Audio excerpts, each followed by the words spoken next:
Rotate screen in Windows. Hey everyone, how's it going? Leonardo Paiva back with another video. This video's for those who want to fix this issue.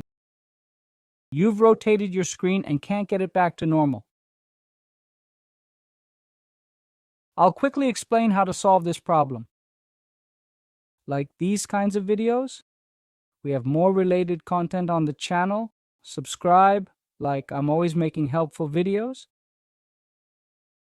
First, find the Ctrl and Alt keys on your keyboard.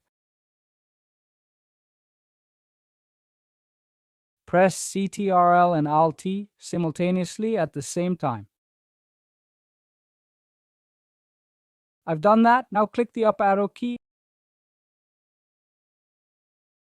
It'll automatically fix the screen orientation.